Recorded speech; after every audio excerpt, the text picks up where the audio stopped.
تبارك الذي جعل في السماء بروجا وجعل فيها سراجا وقمرا منيرا وهو الذي جعل الليل والنهار خلفة لمن أراد أن يذكر أو أراد شكورا وعباد الرحمن الذين يمشون على الأرض هونا وإذا خاطبهم الجاهلون قالوا سلاما والذين يبيتون لربهم سجدا وقياما والذين يقولون ربنا اصرف عنا عذاب جهنم إن عذابها كان غراما إنها ساءت مستقرا ومقاما والذين إذا أنفقوا لم يسرفوا ولم يقتروا وكان بين ذلك قواما والذين لا يدعون مع الله إلها آخر ولا يقتلون النفس التي حرم الله إلا بالحق ولا يزنون ومن يفعل ذلك يلقى أثاما يضاعف له العذاب يوم القيامة ويخلد فيه مهانا إلا من تاب وآمن وعمل عملا صالحا فأولئك يبدل الله سيئاتهم حسنات وكان الله غفورا رحيما ومن تاب وعمل صالحا فإنه يتوب إلى الله متابا والذين لا يشهدون الزور وإذا مروا باللغو مروا كراما والذين إذا ذكروا بآيات ربهم لم يخروا عليها صما وعميانا والذين يقولون ربنا هب لنا من أزواجنا وذرياتنا قرة أعين واجعلنا للمتقين إماما أولئك يجزون الغرفة بما صبروا ويلقون فيها تحية وسلاما. السلام عليكم ورحمة الله وبركاته.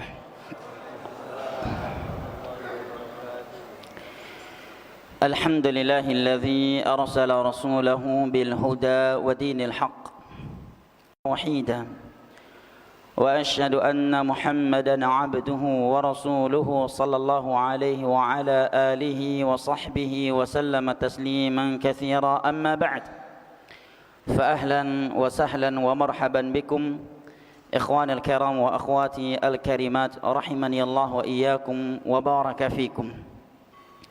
Sebelum segala sesuatunya ini ana ingin menyampaikan bahwa keberadaan ana di atas kursi dan di hadapan antum semua saat ini dalam rangka al-musyarakah fil khair, dalam rangka menjalankan firman Allah Jalla wa Ala wa ta'awanu 'alal birri wat taqwa wa la ta'awanu 'alal itsmi wal 'udwan. Saling tolong menolonglah kalian di atas kebajikan dan ketakwaan. Dan juga hadis Nabi yang diriwayatkan oleh Imam Muslim dari Abu Hurairah radhiyallahu anhu, Haqqul muslim 'alal muslim sit. Hak seorang muslim atas muslim yang lainnya ada 6. Di antaranya adalah idza stansahaka fansah. Apabila dia meminta kepadamu memberikan suatu nasihat, maka berikanlah ia nasihat. Ini ana sampaikan agar tidak ada sangkaan bahwa ana berilmu atau lebih berilmu dari guru-guru kita yang ada di sini. Dan sebenarnya hal yang sangat memberatkan ana duduk di atas kursi seperti ini, sedangkan guru kita, orang tua kita, Ustaz Muhammad Taharah juga hadir di majelis. Ya. Mudah-mudahan ini sebagai bentuk pemuliaan kepada beliau, bukan karena ana lebih berilmu dari beliau. Ya. Wa illa kita belum tahu tauhid dan sunnah, beliau sudah mengajak manusia kepada tauhid dan sunnah. Kita belum mengenal apa itu syirik dan apa itu bid'ah, dan beliau sudah memperingatkan manusia dari bahayanya. Maka daurah ini sebagai al-musyarakah fil khair, atau musyarakah at-talib li syekhihi fi nashril khair. Bergabungnya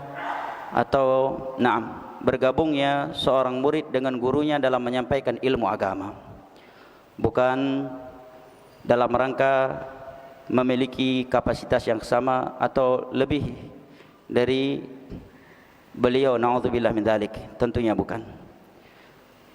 Baik ikhwani al-kiram wa akhwati al-karimat rahimani Allah wa iyyakum wa baraka fikum.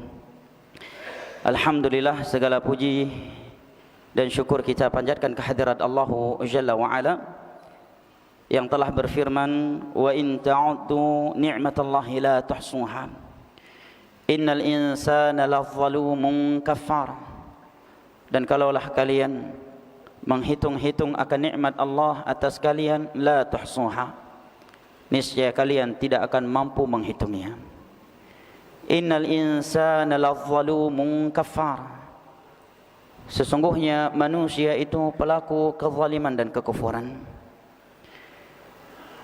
Merupakan nikmat dan anugerah dari Allah Jalla wa Ala yang wajib kita syukuri adalah nikmat tauhid dan nikmat as-sunnah. Inilah nikmat yang paling berharga. Inilah nikmat yang Allah Jalla wa Ala memerintahkan kita untuk bergembira dan bahagia karenanya. Di dalam surat Yunus, Allah Jalla wa Ala berfirman, qul bi fadlillahi wa bi rahmatihi fabidzalika falyafrahu huwa khairum mimma yajma'un. Katakanlah, perintah dari Allah Jalla wa Ala kepada Nabi kita sallallahu alaihi wasallam untuk mengatakan kepada para sahabatnya saat itu secara khusus, dan kepada umatnya setelah mereka secara umum, bifadlillahi wa birahmatihi fabidzalika falyafrahu huwa khairum mimma yajma'un. Dengan fadlullah dan rahmatnya hendaknya mereka gembira, hendaknya mereka bahagia, hendaknya mereka senang,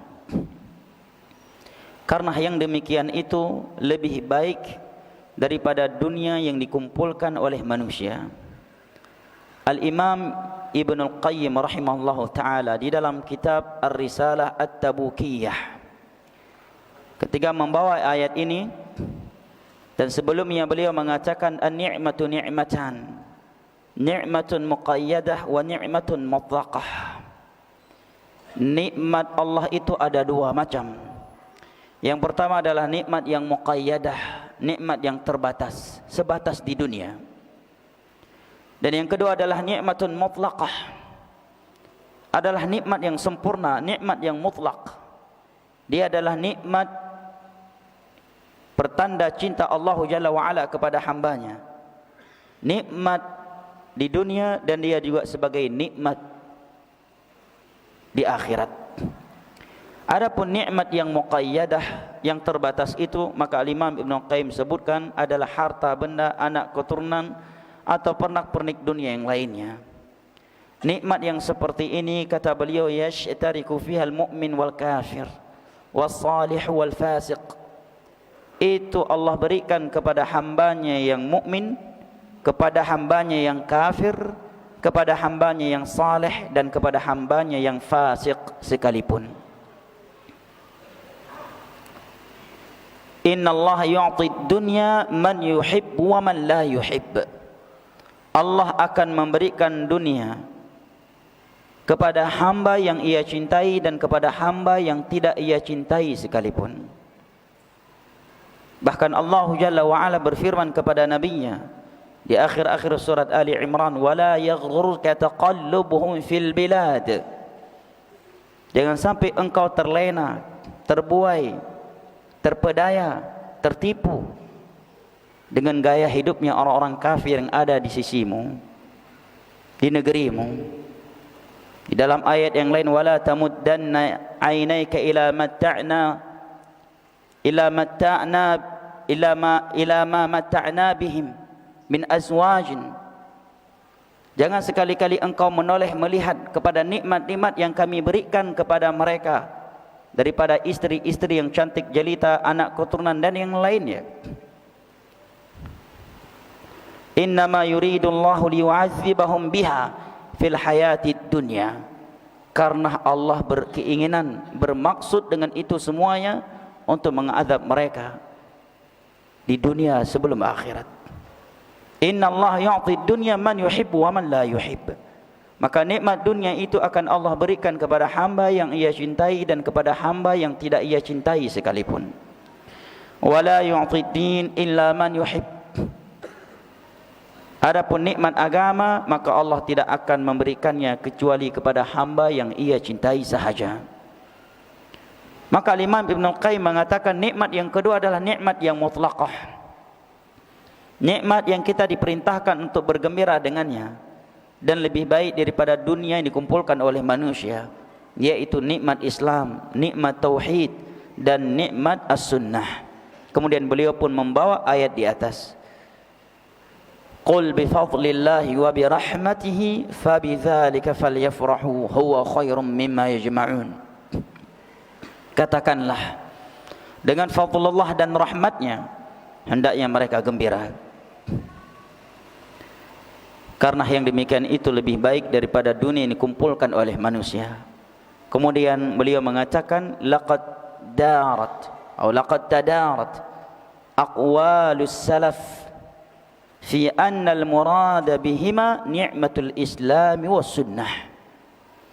Telah masyhur di kalangan ulama salaf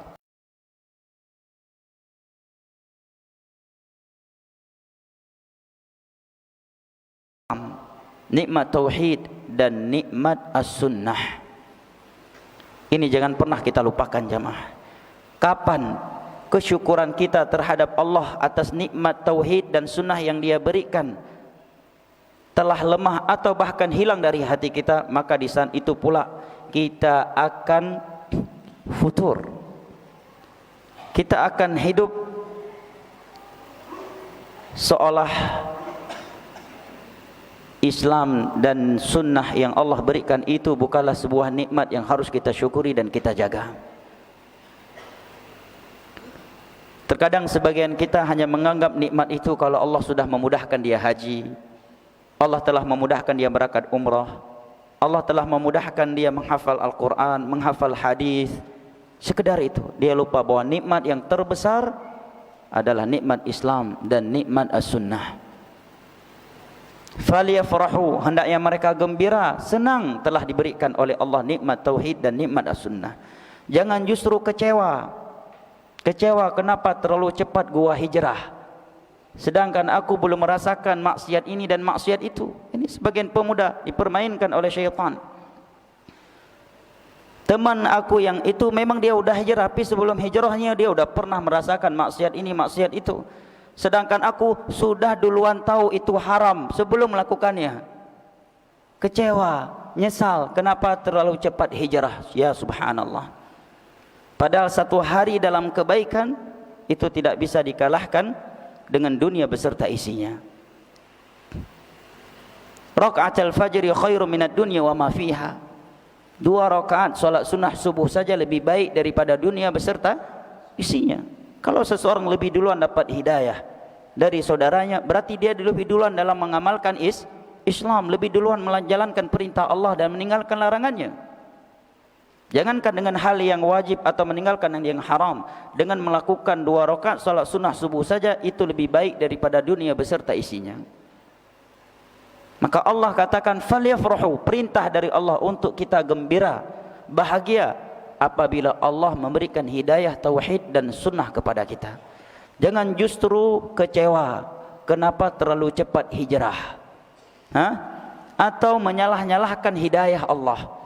Coba kalau saya tidak hijrah, pasti kehidupan saya enggak begini dan begini. Seolah-olah dia menyalahkan hidayah yang telah Allah berikan kepadanya. Atau sebagian orang minder dan malu diketahui oleh orang lain bahwa dia berada di atas tauhid dan sunnah.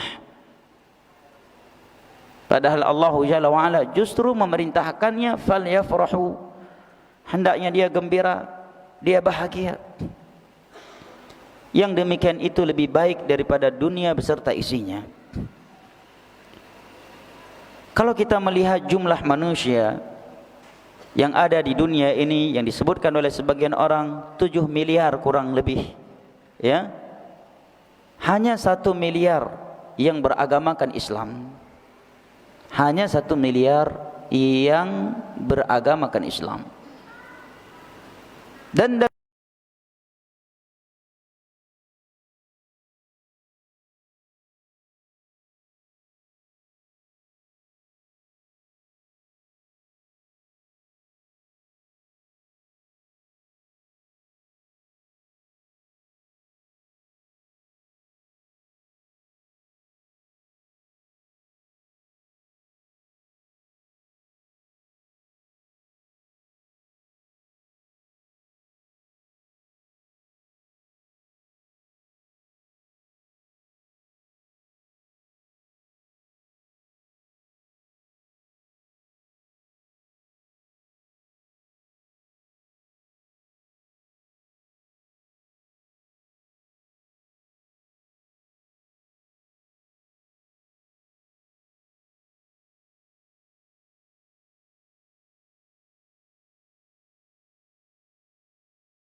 تبارك الذي جعل في السماء بروجا وجعل فيها سراجا وقمرا منيرا وهو الذي, yang disebutkan oleh sebagian orang 7 miliar kurang lebih, ya, hanya 1 miliar yang beragamakan Islam. Hanya 1 miliar yang beragamakan Islam. Dan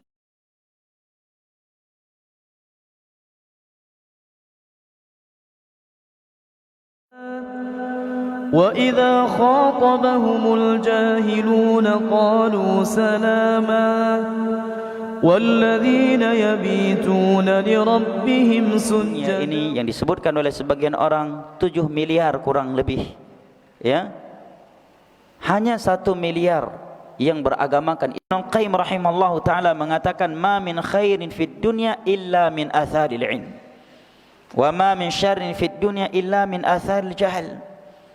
Tiada suatu kebaikan di dunia ini kecuali itu buah dari ilmu agama.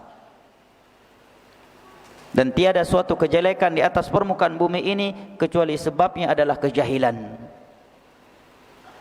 Kejahilan terhadap agama Allah Jalla wa'ala. Dengan ilmu agama kita akan tertuntun ke syurga Allah Jalla wa'ala. Enggan menuntut ilmu agama maknanya enggan dituntun ke syurga Allah Jalla wa'ala. Di dalam hadis yang diriwayatkan oleh Imam Muslim dari Abu Hurairah radhiyallahu anhu, Nabi sallallahu alaihi wasallam bersabda, "Wa man salaka tariqan yaltamisu fihi ilma sahalallahu lahu bihi tariqan ilal jannah." Barang siapa yang menempuh sebuah perjalanan dalam rangka menuntut ilmu agama, maka Allah akan mudahkan baginya jalan menuju syurga.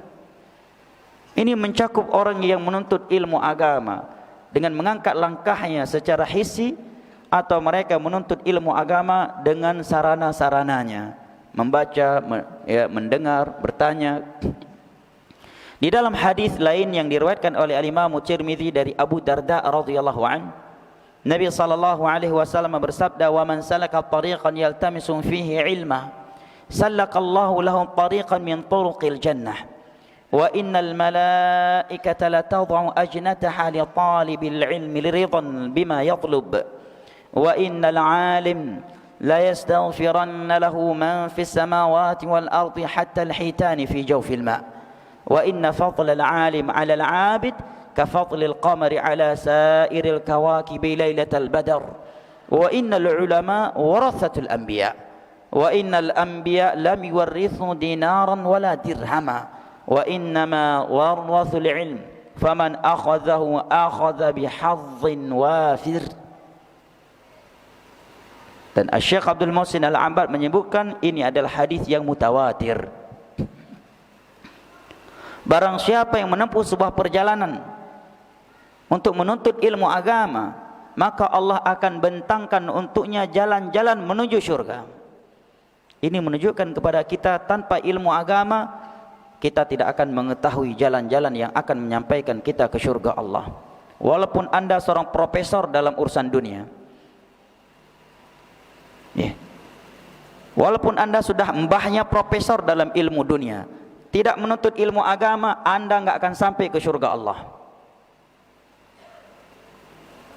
Jalan menuju syurga tidak akan pernah terlihat oleh anda, dan kita tidak akan tertuntun menujunya. Barang siapa yang menempuh sebuah perjalanan dalam rangka menuntut ilmu agama, sallakallahu lahu tariqan min turuqil jannah, maka Allah akan bentangkan untuknya jalan-jalan menuju syurga. Wa innal 'alim wa innal malaikah la tad'u ajnataha li talibi ilmin ridan bima yatlub. Sesungguhnya malaikat-malaikat Allah meletakkan sayap-sayapnya kepada seorang yang sedang menuntut ilmu agama. Subhanallah. Hadirkan hadis yang seperti ini jamaah. Ketika anda sedang berjalan, hadir di majlis ilmu agama, bahwa malaikat meletakkan sayapnya kepada saudara. Ridwan bima yatlub, karena ridho terhadap ilmu yang sedang dituntut oleh penuntut ilmu agama tersebut. Ini mencakup yang ikut kajian, baik dia sebagai santri, bukan santri, yang hanya bisa seminggu sekali atau seminggu 2 kali dan seterusnya, tetap dinamakan penuntut ilmu agama. Karena para sahabat Nabi pun enggak semua nyantri, enggak semua mereka seperti Abu Hurairah. Bahkan sebagian mereka terkadang berminggu-minggu tidak bisa hadir di majelisnya Rasulullah sallallahu alaihi wasallam karena mencari nafkah. Bukankah ada di antara sahabat Nabi yang berprofesi sebagai nelayan? Sehingga sebagian mereka bertanya, "Ya Rasulullah, apabila air tawar yang kami bawa ke laut sudah berkurang stoknya, bolehkah kami berwudu dengan air laut?" Pertanyaan ini menunjukkan kepada kita bahwa mereka ketika berlayar tidak hanya 1, 2, 3 jam, menunjukkan lumayanlah lama, sehingga stok air tawar yang mereka bawa bisa berkurang. Sehingga mereka bertanya, "Kalau berkurang, bolehkah kami berwudu dengan air laut?" Dan tentunya ketika mereka berlayar sebagai nelayan di tengah-tengah laut, tidak bertemu dengan Nabi SAW, tidak sholat di Masjid Nabawi di belakang Nabi.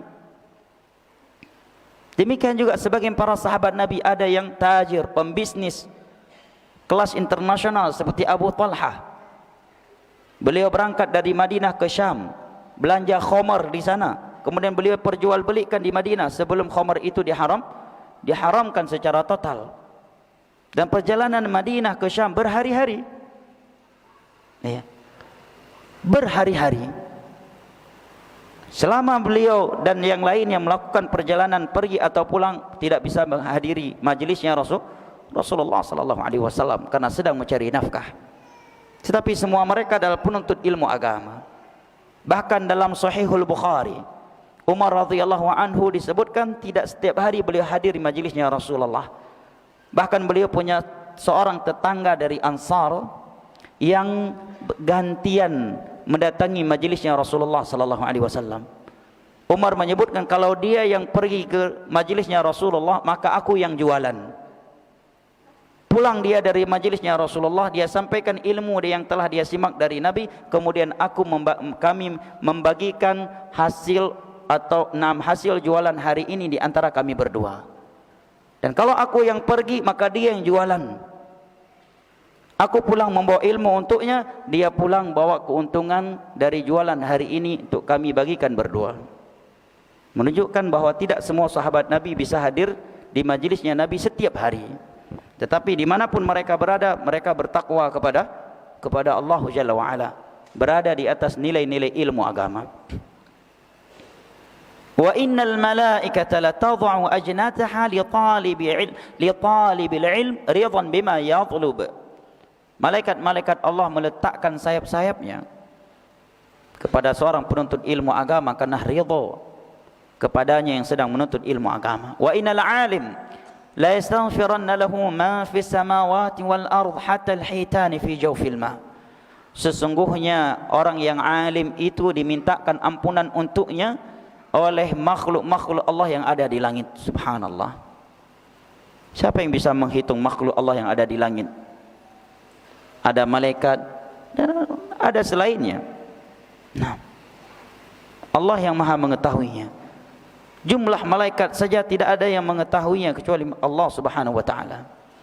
Tetapi Nabi menyebutkan beberapa gambaran yang menunjukkan bahawa jumlah malaikat itu jauh lebih banyak daripada jumlah manusia. Seperti hadis Abu Dzar Al-Ghifari dalam riwayat Al-Imam An-Nasa'i. Nabi SAW bersabda, "Ma min arba'ati asabin fi sama illa wa fihi malakun qa'imun aw raki'un aw sajidun lillah." Tidaklah ada jarak 4 jari jemari di atas langit atau di langit kecuali di situ ada malaikat yang sedang berdiri, yang sedang ruku atau sedang sujud kepada Allah Subhanahu wa taala. Tugas mereka cuma itu. Setiap 4 jari jarak 4 jari jemari, di situ ada malaikat yang sedang berdiri, ruku atau sujud. Belum lagi riwayat yang menyebutkan bahawa Baitul Ma'mur setiap hari dimasuki oleh 70.000 malaikat. Dan yang telah masuk ke dalamnya tidak akan mengulanginya. Artinya setiap hari malaikat baru, 70.000 malaikat sampai terjadinya hari kiamat. Nah, Nabi menyebutkan makhluk Allah yang ada di langit akan memohonkan ampunan untuk seorang alim. Masih enggan menyekolahkan anak ke ilmu agama, tidak ingin punya anak yang alim sehingga setiap harinya para malaikat Allah, makhluk-makhluk yang ada di langit memohonkan ampunan untuknya. Dan juga makhluk Allah yang ada di bumi. Ya. Hatta al-hitani fi jawfil ma. Bahkan ikan yang ada di dalam air, berapa jumlah ikan yang ada di dunia ini? Enggak ada yang mengetahuinya. Ikan-ikan yang ada di dalam air akan memohonkan ampunan kepada Allah untuknya. Allahu akbar. Wa inna fadlal alim 'ala al-'abid ka fadlil qamari 'ala sa'iril kawakib lailatal badar. Sesungguhnya keutamaan orang yang berilmu di atas ahli ibadah. Yang tidak berilmu itu seperti keutamaan bulan purnama di atas seluruh bintang. Jumlah bintang yang begitu banyak tidak menyamai cahaya 1 bulan purnama. 1 bulan purnama lebih menerangi bumi daripada jumlah bintang yang begitu banyak. Demikianlah seorang alim dengan ahli ibadah. 1000 ahli ibadah tetapi tidak alim, tidak akan bisa melahirkan setengah alim. Tetapi 1 orang alim akan bisa melahirkan ribuan alim lainnya dan ribuan abid yang lainnya dengan ilmunya.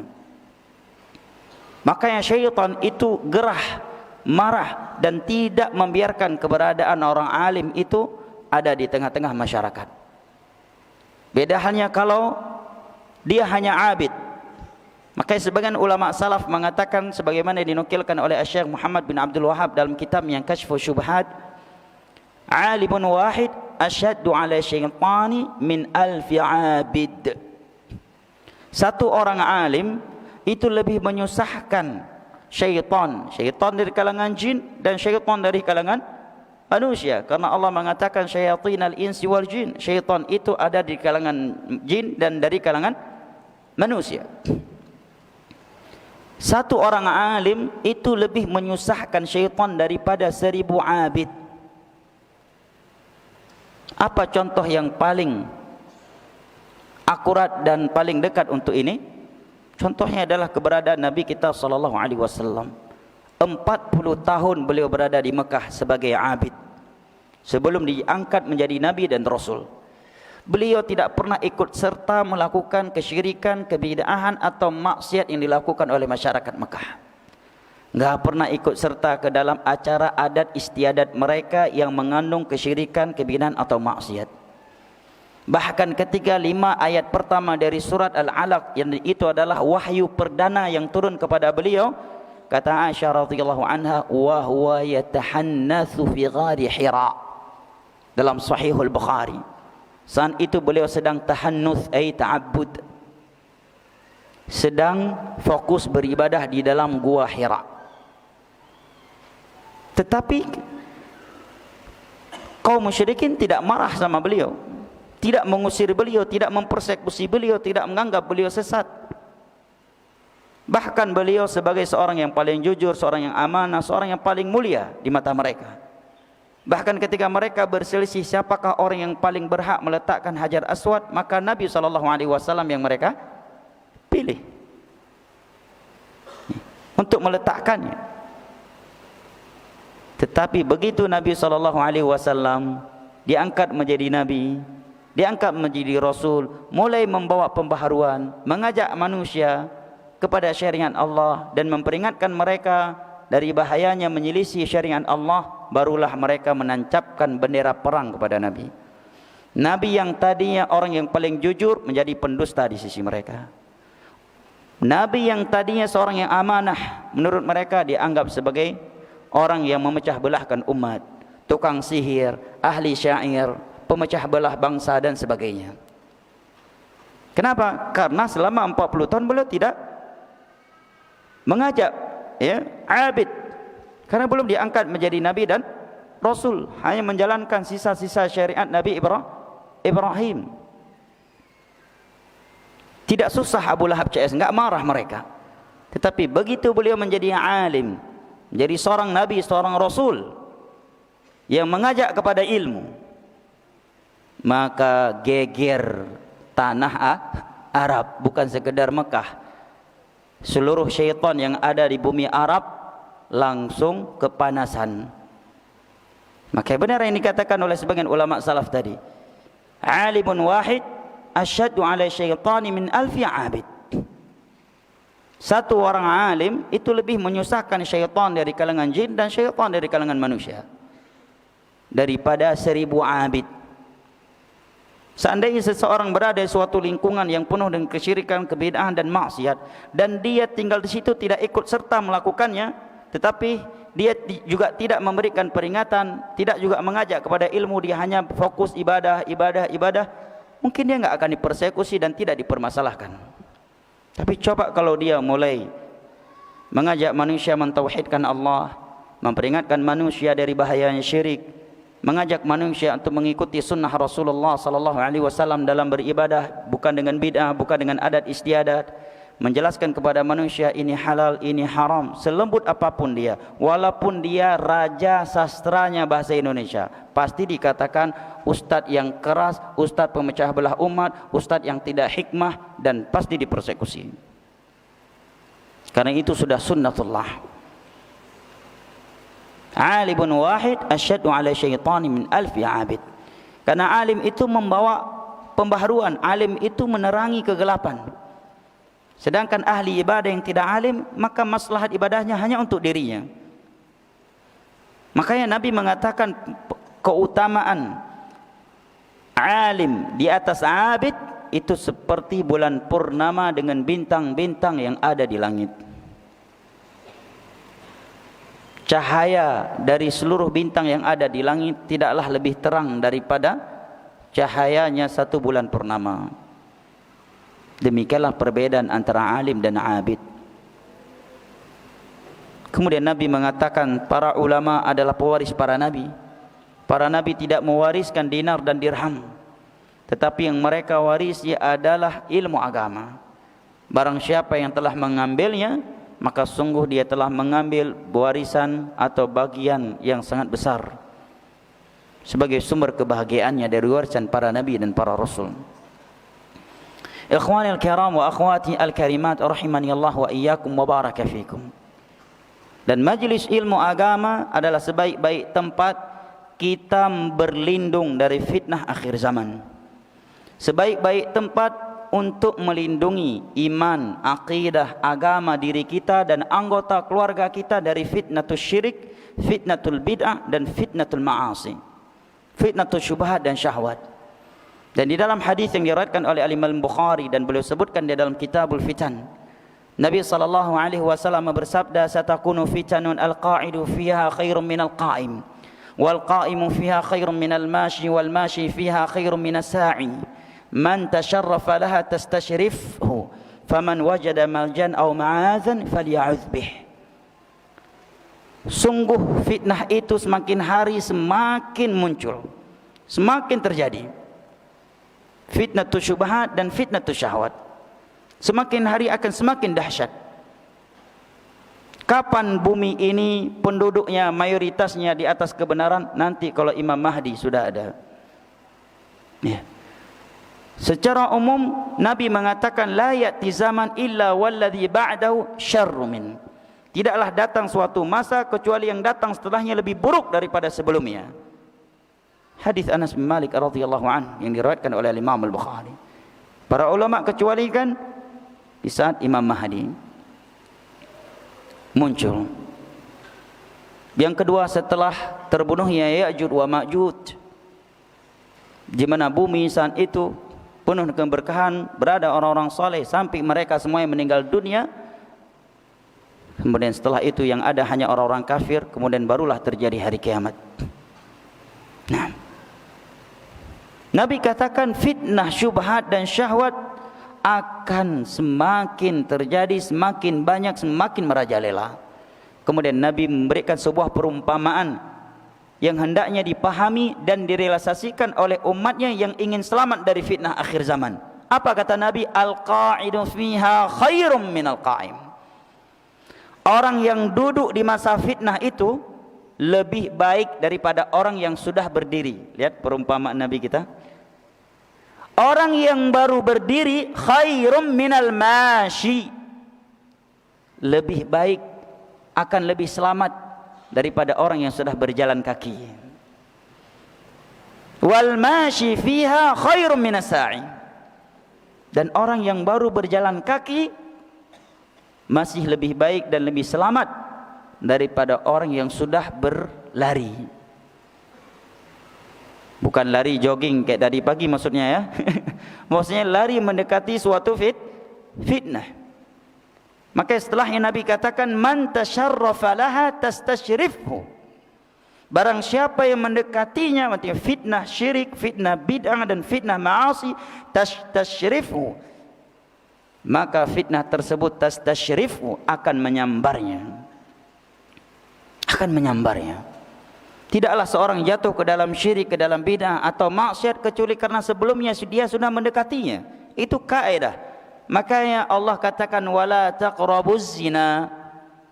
Ya ayyuhalladzina amanu ijtanibu khutuwati syaitan fajtanibuhu la'allakum tuflihun. Itu banyak ayat dan hadis memerintahkan kita untuk menjauhi sesuatu yang Allah larang. Karena tiada yang jatuh ke dalam suatu pelanggaran agama, apakah itu syirik, bid'ah dan maksiat, kecuali karena sebelumnya dia tidak menjauhinya. Karena sebelumnya dia berada dekat dengannya dan bermudah-mudahan dengannya. Maka Nabi katakan barang siapa yang mendekatinya, maka fitnah itu akan menyambarnya.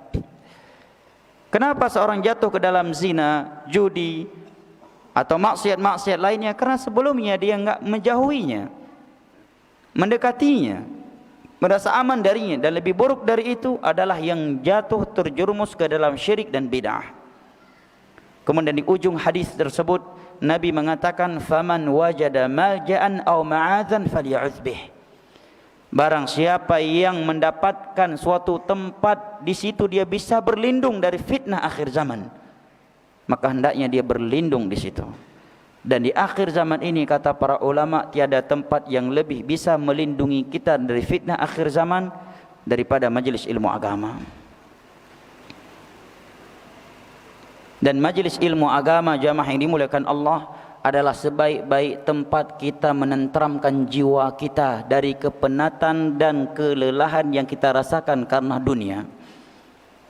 Majlis ilmu agama adalah tempat yang paling menenteramkan jiwa kita. Di dalam hadis yang diriwayatkan oleh Imam Muslim dari Abu Hurairah radhiyallahu an, Nabi bersabda, "Wa majtama'a qaumun fi baitin min buyutillah yatluna kitab Allah wa yatadarasunahu fima bainahum illa nazalat 'alaihimus sakinah."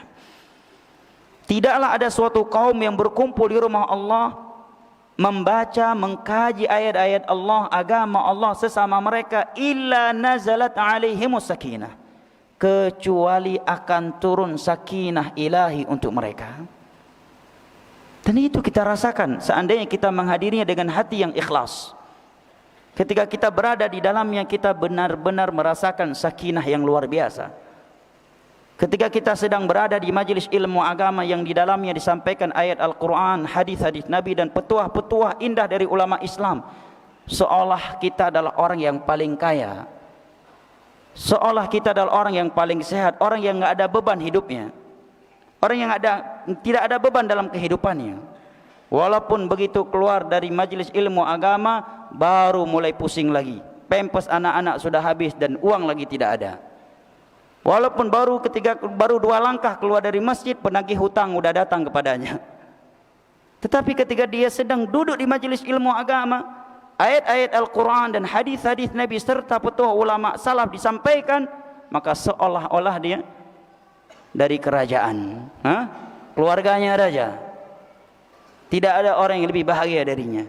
Makanya Abdullah ibn al-Mubarak mengatakan, "Lau alimal muluk wa abnal muluk ala ma nahnu alaihi minar raha la jaladuna 'alaiha." Kata Abdullah ibn al-Mubarak, yang mana Harun ar-Rasyid ketika melihat orang-orang mendatangi Abdullah bin Mubarak karena ilmu, maka beliau mengatakan, Harun ar-Rasyid seorang khalifah yang mengetahui keutamaan ilmu, seorang presiden di masa itu. Dia mengatakan, itulah kerajaan yang sesungguhnya, bukan aku yang memiliki kerajaan dan kekhilafan, itu khalifah yang sesungguhnya, kata beliau. Bahkan beliau termasuk seorang presiden yang tawadhu, membawa anggota keluarganya duduk bersimpuh di bawah kaki seorang ulama yang bernama Atha ibn Abi Rabah, seorang ulama dari budak sahaya, bukan Arab, hitam pekat, rambutnya tidak sempurna, bahkan disebutkan mulutnya boneng. Tapi inna akramakum indallahi atqakum, miskin, kere, budak sahaya, non Arab lagi, budak sahaya lagi.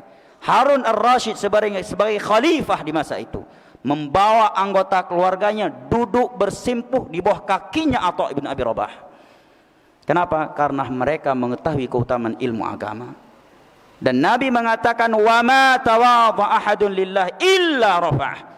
Tidaklah seseorang merendahkan dirinya karena Allah kecuali Allah akan memuliakan dia.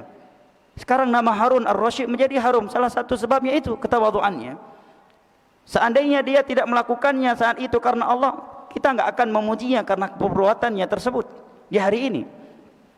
Wa ma tawadha ahadun lillah illa rafa'ah. Nah, Abdullah bin Mubarak mengatakan, "Lau alimal muluk wa abnal muluk ala ma nahnu alaihi min ar-raha la jaladuna alaihi." Seandainya para raja dan keluarga raja tahu betapa kita tenang, nyaman, tentram jiwa kita ini karena berada di majelis ilmu agama, niscaya mereka akan mencambuk-cambuk dan cemburu kepada kita, kata Abdullah bin Mubarak.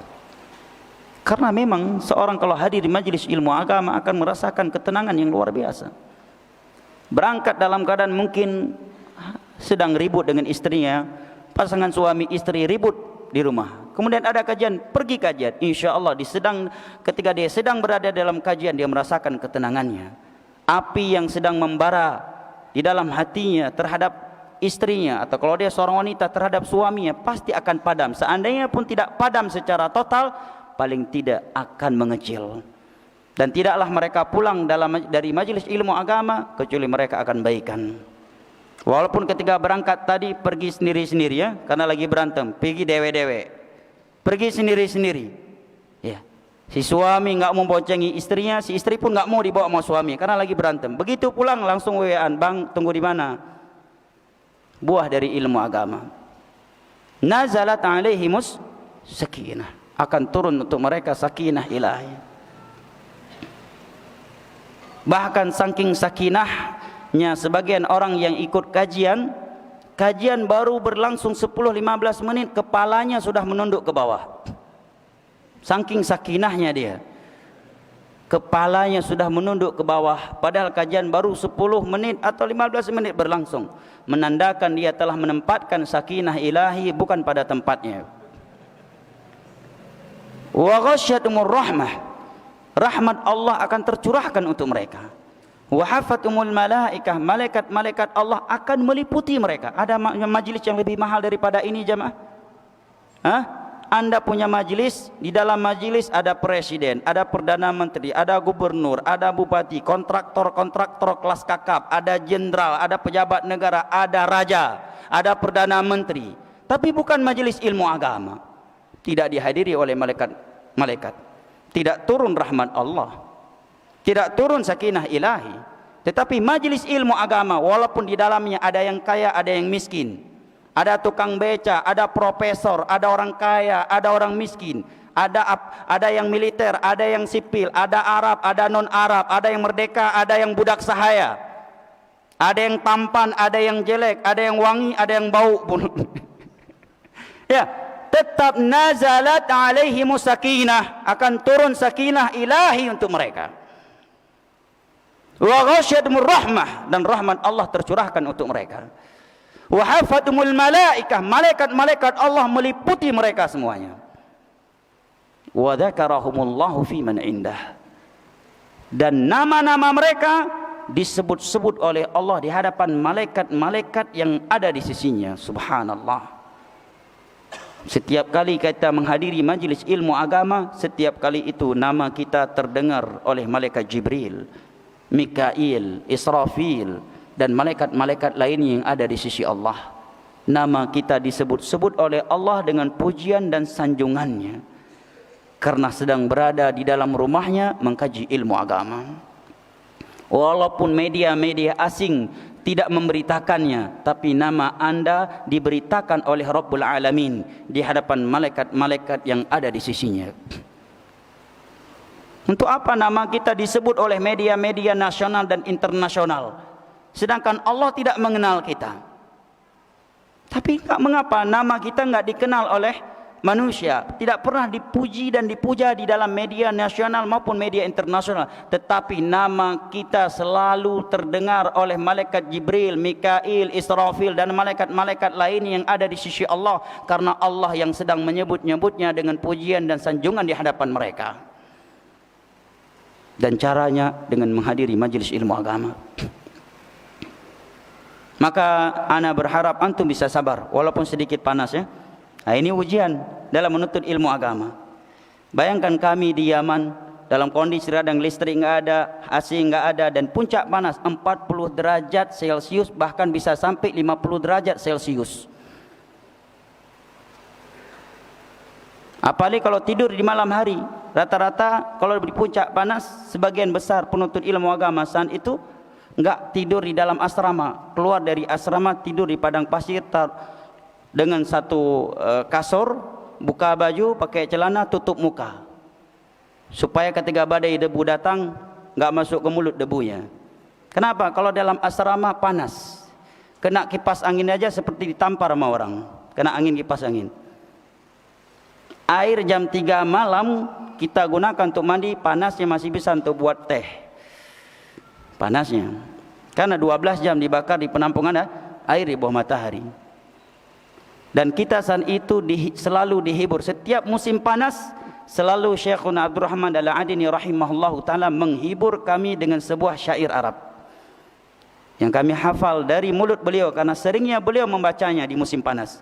Idza kana yu'dhika bardu syita'i wa harul masifi Wa karbul kharif wa yulhika husnu zamanir rabi', zamanur rabi'. Fa akhdhuka lil ilmi qullimata. Kalau kamu tidak bisa menuntut ilmu agama di musim panas karena terganggu dengan cuaca yang panas. Kamu juga tidak bisa menuntut ilmu agama di musim dingin karena cuaca yang ekstrem dingin. Kamu juga tidak bisa menuntut ilmu agama di musim gugur. Sedangkan ketika datang musim semi, kamu pergi rekreasi, kamu pergi refreshing, kamu lalai. Maka katakan kepadaku, kapan kamu akan menuntut ilmu agama? Kalau bukan Sabtu, Ahad, hari weekend ente enggak nuntut ilmu agama, katakan kepada anak, di hari apa lagi ente bisa nuntut ilmu agama? Ya. Karena begitu. Nah, banyak orang berdesak-desak sampai hilang dompet, hilang itu, sabar mereka sedang nonton konser, ya kan? Sabar dia nonton konser. Berapa jam sekali nonton konser paling cepat? Berapa jam? Hah? Nonton konser berapa jam paling cepat? Enggak tahu, kenapa? Walaupun kan bisa baca berita, enggak mesti pernah, ya? Minimal konser berapa jam? Hah? Berapa? 4 jam. Kok tahu?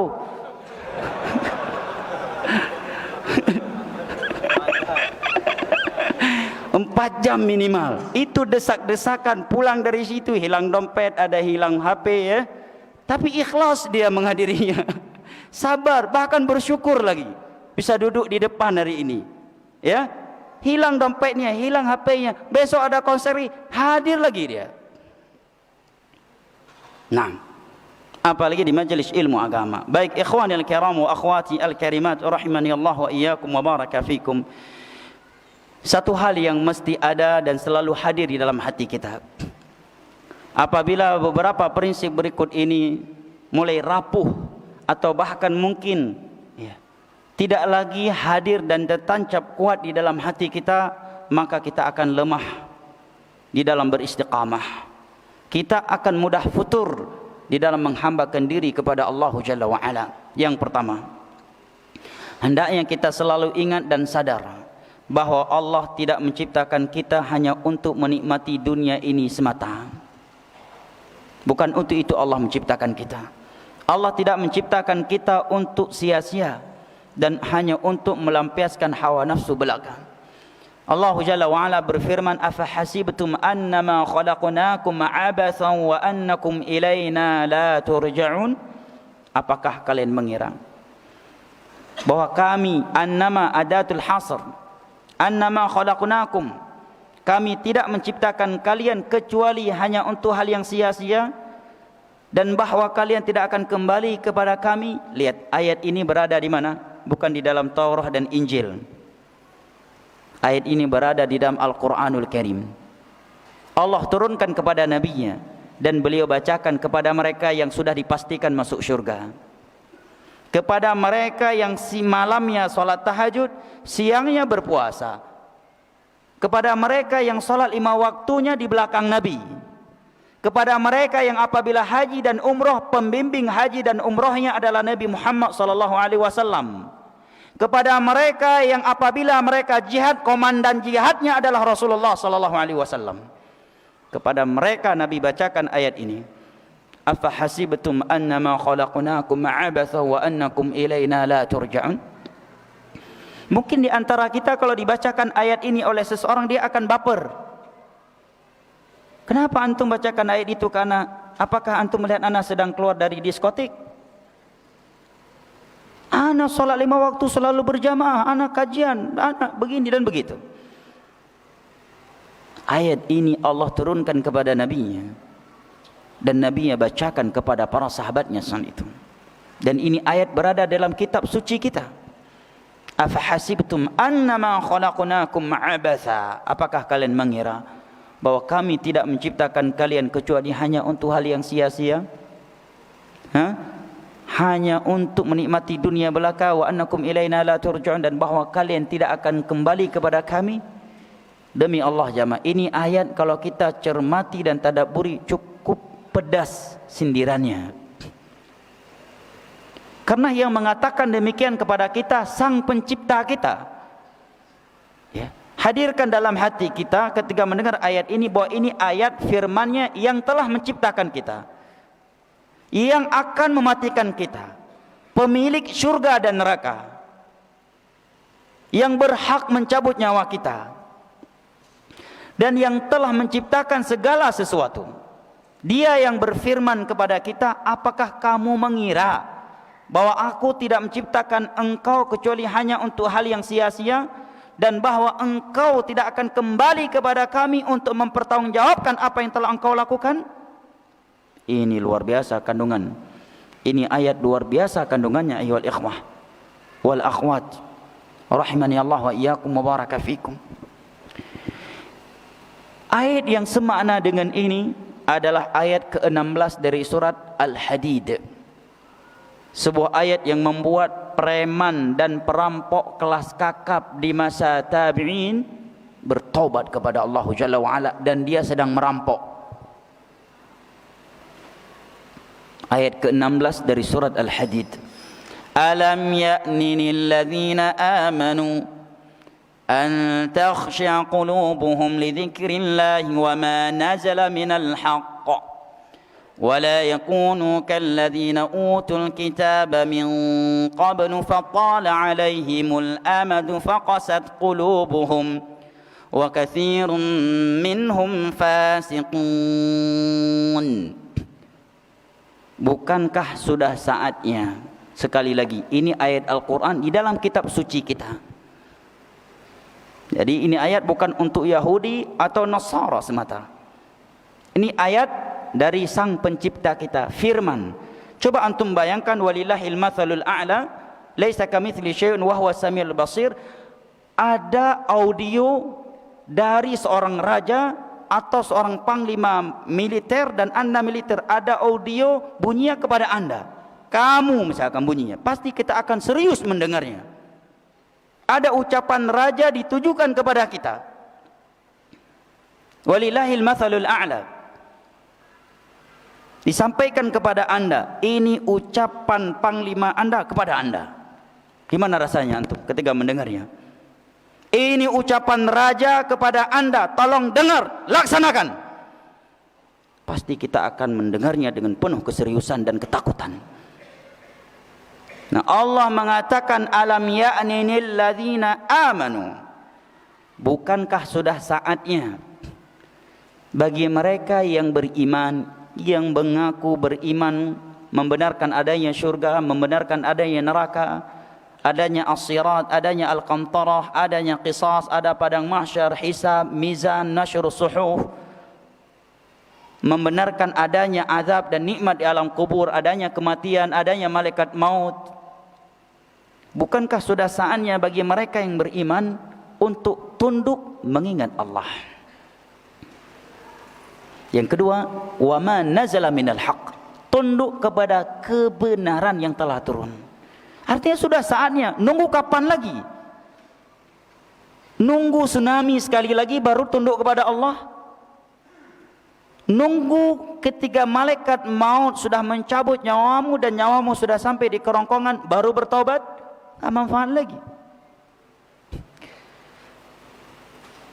Yang berikutnya Allah katakan wala yakunu kalladzina utul kitaba min qabl, dan jangan sekali-kali mereka yang beriman hidupnya seperti ahlul kitab sebelumnya, Yahudi dan Nasara.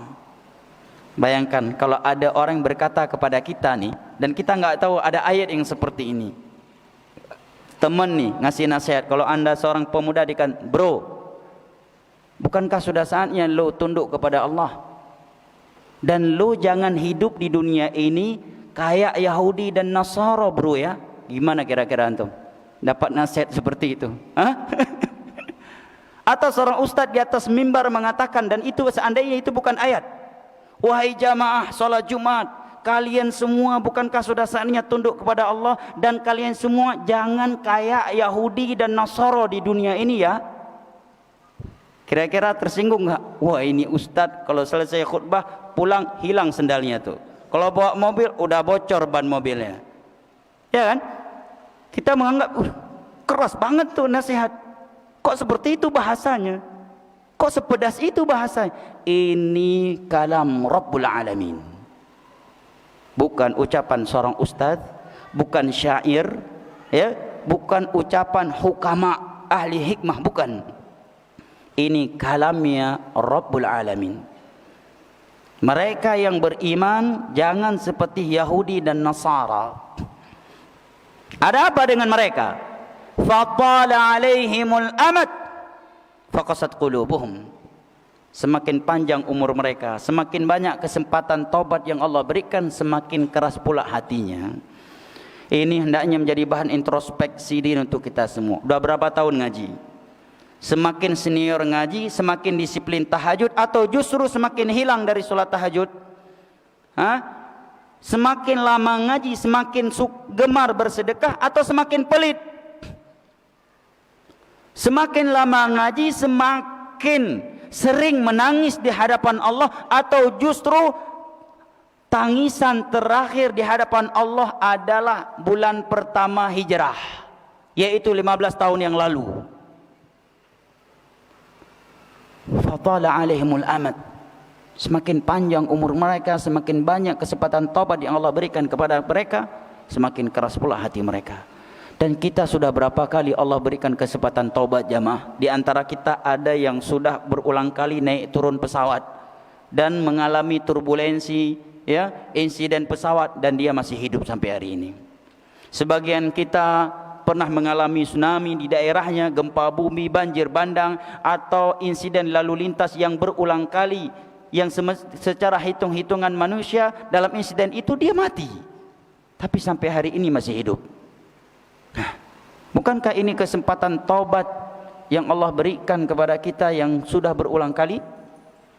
Apakah dengan melewati kesempatan-kesempatan taubat tersebut, yang tadinya kita kurang disiplin tahajud sekarang mulai disiplin, yang tadinya kurang beribadah kepada Allah sekarang menjadi semangat beribadah kepada Allah, atau justru sebaliknya? Fatala alaihimul amad. Allah katakan jangan seperti Yahudi dan Nasara. Anda yang mukmin, semakin panjang umurnya, semakin banyak kesempatan taubat yang Allah berikan kepadanya, semakin keras pula hatinya. Pedas enggak ayatnya jemaah? Pedas. Kecuali hati kita udah mati, enggak terasa tuh ayat. Kalau antum enggak tersinggung dengan ini ayat, bertaubatlah kepada Allah. Berarti hati kita sudah berpenyakit, atau bahkan mungkin sudah mati dan membeku lebih keras daripada batu. Kalau hati kita masih hidup, kita pasti baper dengan ayat-ayat Al-Quran. Kalau hati kita masih hidup, pasti kita mudah baper dengan hadis-hadis Nabi. Innamal mu'minuna alladzina idza dzukirallahu wajilat qulubuhum. Orang-orang mukmin itu apabila diingatkan dengan Allah, wajilat qulubuhum, bergetar hati mereka.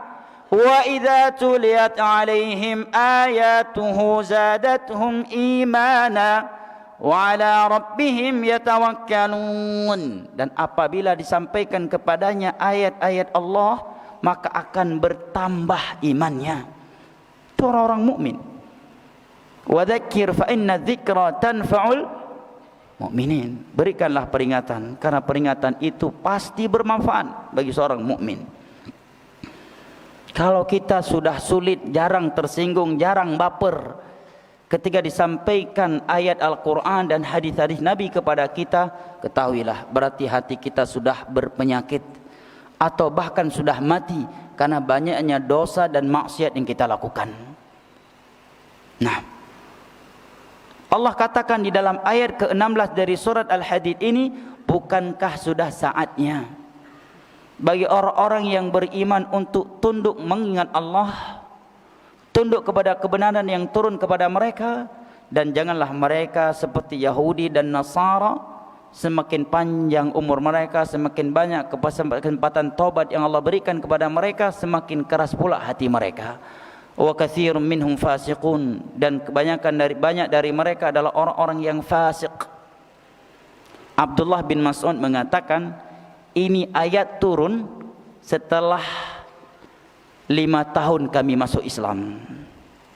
Paham ya? Maksud beliau mengucapkan demikian. Artinya baru 5 tahun masuk Islam, ayat ini udah Allah turunkan untuk mereka. Lalu bagaimana dengan kita? Belum lahir saja orang tua kita udah Islam. Hah? Lahir dalam keadaan muslim, maka lebih layak lagi untuk diutarakan kepadanya hadis ini. Para sahabat baru 5 tahun masuk Islam, sudah Allah turunkan ayat ini kepada mereka. Padahal sehari-hari ya mereka sama Nabi, ya, menemani dakwah Nabi, bertauhid, orang yang paling jauh dari kesyirikan, ahli ibadah. Baru 5 tahun kami masuk Islam, ayat ini Allah turunkan, sudah Allah turunkan. Nah, kita lahir dalam keadaan udah muslim, walillahilham, maka sangat layak untuk diutarakan ayat ini kepada kita. Fudail bin Iyad disebutkan dalam tarjumah beliau, biografi beliau, Fudail bin Iyad. Gak ada orang yang gak kenal beliau di masa itu. Jangankan punya masalah dengan beliau, dengar namanya saja sudah gemetar. Ya, nama beliau bisa digunakan untuk jangkrik, bos, kalau bahasa sekarang ya. Bisa digunakan untuk menjangkrik orang lain. Bahasa sebagian orang. Bisa digunakan untuk menakut-nakuti orang lain. Itu Fudail bin Iyad, perampok padang pasir. Namanya perampok di padang pasir berarti nekat. Karena yang dirampok nggak akan mungkin mengalah, ima akan mengalah atau akan melakukan perlawanan yang menyebabkan kematian. Di tengah-tengah padang pasir itu sama seperti laut luasnya. Kalau preman kampung mah kecil itu mah kodok aja takut dia. Ini preman padang pasir, perampok begal padang pasir. Begal padang pasir. Kalau begal jalan tol mah, ya mentalnya masih mental micin, masih mental tempe. Ini begal perampok padang pasir. Disebutkan beliau sedang manjat sebuah rumah untuk merampok. Tiba-tiba terdengar dari dalam rumah tersebut lantunan ayat ke-16 dari surat Al-Hadid di atas. Maka beliau pun jatuh tersungkur. Dan itu hari pertama beliau bertobat kepada Allah. Setelah kejadian itu disebutkan beliau langsung pergi ke Mekah, ke Masjidil Haram, duduk bersimpuh belajar kepada para ulama di sana dan fokus beribadah sampai jadi ulama. Dan disebutkan setiap kali beliau salat beliau menangis, mengingat dosa-dosanya. Nah, kita jangan sampai seumur hidup salat enggak pernah nangis. Padahal beliau sudah jadi ulama, setiap kali salat beliau menangis, mengenang dosa-dosanya yang telah beliau lakukan dahulu. Padahal jelas Nabi mengatakan at-taibu minadz-dzamb kaman la dzanbalah. Orang yang bertobat dari suatu dosa itu seperti orang yang tidak melakukannya. Ulaika yubaddilullahu sayyi'atihim hasanat. Orang-orang yang telah bertobat dari dosa-dosa, maka dosa-dosa yang dia lakukan dahulu itu Allah rubah menjadi kebaikan setelah tobatnya. Ini salah satu dari 2 tafsir terhadap ayat di atas. Tapi beliau tetap menangis. Lebih dari itu adalah Abuna Adam alaihi salam. Abuna Adam alaihi salam. Kita semua tahu hadis, insyaallah, hadis riwayat Imam Muslim dari Abu Hurairah tentang syafaah di hari kiamat, ya. Ketika manusia di padang mahsyar sudah tidak tahan dengan gentingnya padang mahsyar, maka mereka mendatangi Nabi Adam mengatakan, engkau adalah bapaknya manusia. Tolong berdoa minta kepada Allah agar menyegerakan hisab kita. Apa jawaban Nabi Adam? Laqad ghadiballahu alayya ghadaban lam yaghdab mithlah. Allah pernah murka kepadaku dengan sebuah kemurkaan yang belum pernah seperti itu karena aku memakan apa? Makan apa Nabi Adam? Buah khuldi. Antum korban iblis. Karena buah khuldi namanya pohon khuldi itu penamaan iblis. Bukan penamaan Al-Quran. Khuldi apa artinya? Kekal. Iblis menamakannya dengan pohon kekal agar Nabi Adam memakannya. Antum juga menamakannya dengan pohon kekal. Antum kena prank iblis. Ya kan, jelas dalam surat Al-A'raf, hal adulluka ala syajaratil khuldi wa mulkin la yabla. Wahai Adam, maukah kamu aku tunjukkan sebuah pohon kekal? Kalau kamu memakannya, kamu akan kekal dalam syurga ini. Wa mulkil la yabla, dan kekuasaanmu enggak akan pernah sirna. Allah berkehendak, Nabi Adam pun memakannya. Lah kita juga menamakannya pohon khuldi. Berarti kena prank ente sama iblis. Itu penamaan iblis. Lebih tepatnya apa? Nabi Adam memakan sebuah pohon yang Allah larang, dan pohon itu diberikan nama oleh iblis pohon kekekalan. Apabila seorang Adam memakannya akan kekal dalam syurga dan kerajaannya tidak akan sirna. Itu bahasa lebih tepat dan lebih selamat. Yang kedua, keliru dikatakan memakan buah khuldi, karena Al-Quran menyebutkan syajaratul khul, pohon, bukan fakihah. Kecuali sebutannya fakihatul khuldi, baru artinya buah khuldi. Tapi yang Nabi Adam makan itu pohon, bukan buah-buahan. Dan penamaan khuldi pun penamaan iblis. Betapa banyak berarti penceramah hari ini kena prank sama iblis, ya kan? Masih ikut-ikutan menamakannya pohon khuldi atau buah khuldi, kena prank sama iblis karena tidak baca terjemahan Al-Quran atau baca tafsir. Jangan namakan lagi itu buah khuldi atau pohon khuldi, tetapi katakan Nabi Adam memakan sebuah pohon yang Allah larang untuk beliau makan di dalam syurga, dan pohon itu dinamakan oleh iblis sebagai pohon kekekalan. Jelas?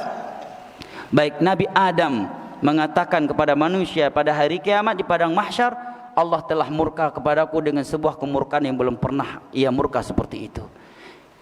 Ia melarang aku dari suatu pohon, maka aku memakannya. Apa pelajaran yang bisa kita petik dari sini, jemaah?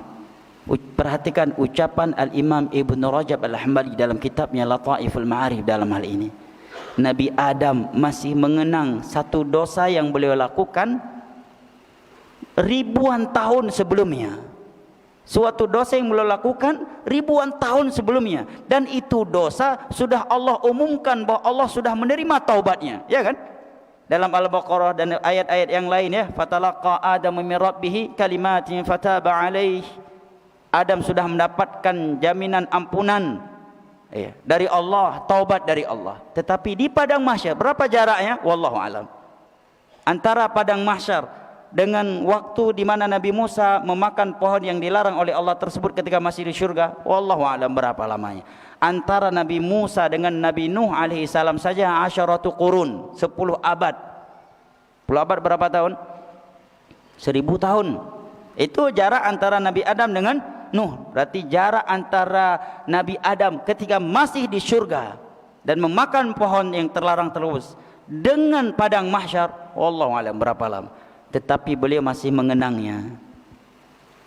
Bayangkan jemaah. Makanya kata sebagian ulama, Nabi Adam masih mengenang satu dosa yang dia lakukan ribuan tahun sebelumnya, dan Allah sudah mengumumkan taubat untuknya.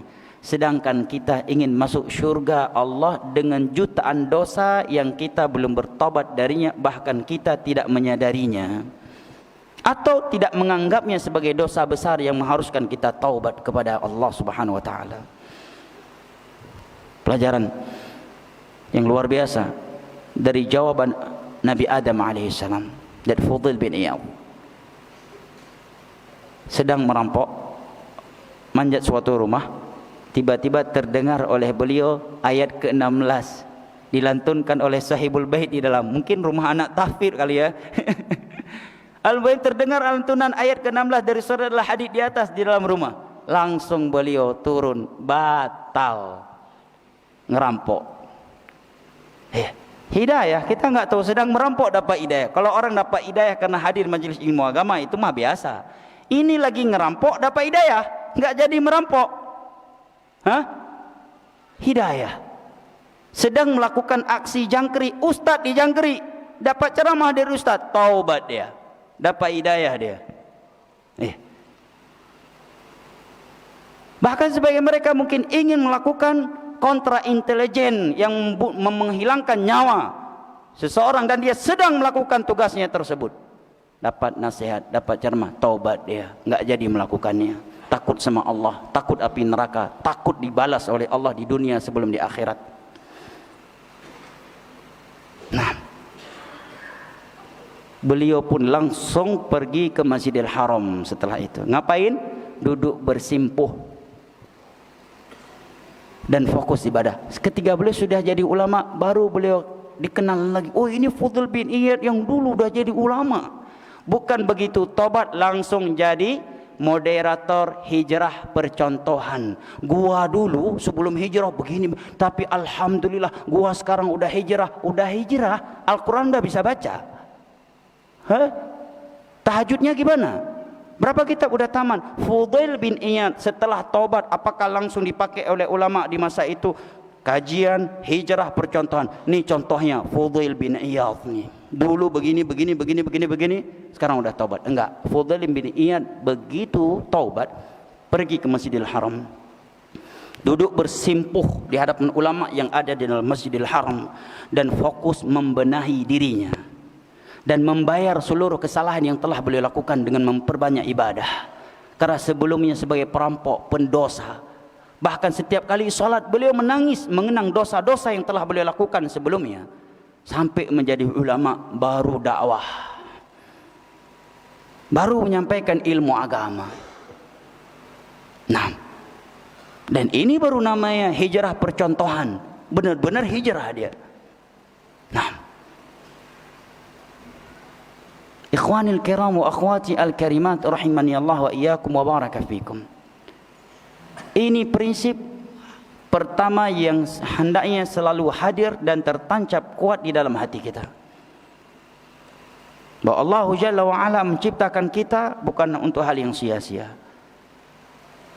Dan umur yang telah kita miliki di dunia ini sudah cukup untuk kita bertobat kepada Allah. Sudah cukup jamaah. Kita selama ini bermain-main dan berleha-leha. Sudah saatnya kita kembali kepada Allah.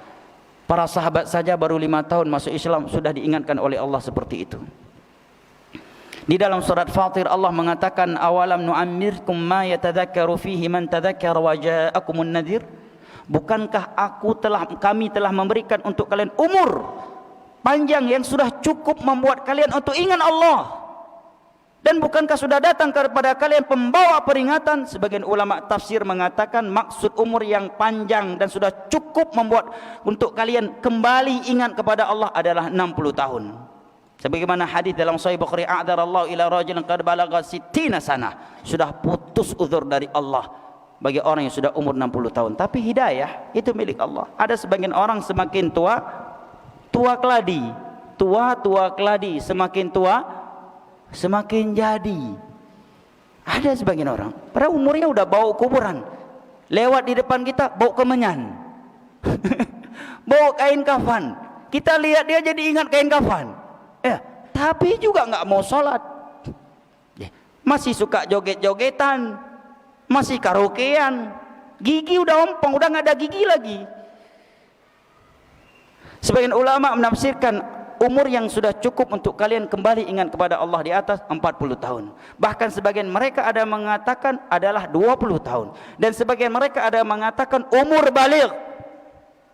Sebelum balik kamu maksiat itu dimaafkan. Tapi kalau udah balik, pena pencatat maksiat dan amalan sudah mulai bergerak menulisnya. Walaupun dia masih hidup di bawah tanggung jawab orang tuanya. Makan minumnya masih dari orang tuanya. Ingat, kalau sudah balik kan melakukan dosa, itu sudah kita pertanggungjawabkan sendiri. Bukan orang tua kita lagi yang mempertanggungjawabkannya. Ini harus kita tanamkan pada anak-anak kita. Karena sebagian anak-anak kaum muslimin hari ini, ketika melakukan maksiat jauh dari Allah karena alasan ya gua kan belum nikah. Jadi seolah-olah hijrah itu taat dan beribadah itu nanti kalau udah nikah, udah punya istri, udah pisah rumah dengan orang tua. Saya kan masih anak SMP, masih SMA, masih di bawah tanggung jawab orang tua. Selama sudah balik, pena pencatat amalan sudah mulai bergerak. Kita sendiri mempertanggungjawabkannya. Nah, ikhwanil kiram wa akhwati al-karimat. Ini prinsip pertama yang hendaknya tertancap dan selalu hadir dalam hati kita. Bahwa Allah menciptakan kita untuk ini. Dalam surat Al-Qiyamah Allah berfirman, ayahsabul insanu ayyutraka suda. Apakah manusia mengira bahwa dia akan dibiarkan begitu saja? Kata Imam Syafi'i, tafsirnya adalah la yu'maru wa la yunha, bahwa dia tidak akan mendapatkan perintah dan larangan. Kita hidup dalam RT saja, ada larangan yang harus kita jauhi sebagai masyarakat setempat, dan ada aturan yang harus kita jalankan sebagai masyarakat setempat. Bahkan sebagian orang bekerja dalam suatu instansi atau institusi dengan SOP yang cukup berat, yang kalau dia menjalankannya, dia jarang jumpa sama anak, kurang waktu istirahat, tapi dia tetap disiplin dan semangat menjalankannya dengan alasan ini kewajiban saya sebagai PNS, ini kewajiban saya sebagai aparat keamanan. Tetapi begitu diberikan aturan Allah, mulai dia mulai akal-akalan dengan Allah, mulai protes dia, seolah-olah Allah mendoliminya dengan aturannya tersebut. Mulai protes dia terhadap syariat Allah, seakan-akan bukan Allah yang menciptakan dia, seakan-akan dunia yang dia miliki, yang dia berada di dalamnya ini bukan milik Allah, seakan-akan mata yang dia miliki bukan Allah yang memberikannya. Tapi kalau dengan atasannya jam 3 malam ditelepon, kamu menghadap, siap komandan, jam 3 malam bangun, padahal baru tidur jam 2 malam. Jam 3 ditelepon komandan, siap komandan, loyalitas tanpa batas. Tetapi begitu azan subuh dikumandangkan, Allahu Akbar, Allahu Akbar, halah, Allah Maha Pengampun, Allah Maha Penyayang, pret. Kalau bahasa anak muda sekarang, ya, subhanallah. Ketika disampaikan ini haram, ini dalilnya, kok keras banget sih, kok kaku banget agama ini. Bahkan sebagian orang beralasan, Ustaz, nggak usah bahas lagi halal dan haram di masa ini. Jangankan yang halal Pak Ustaz, yang haram aja sulit kita dapatkan hari ini, apalagi yang halal, katanya. Subhanallah. Sebagian orang komentarnya ke agama Allah mengesankan seolah Allah bukan Ar-Rahman, bukan Ar-Rahim, seolah Allah bukan Maha Tahu dan Maha Hikmah. Tapi untuk aturan dunia, disiplinnya luar biasa.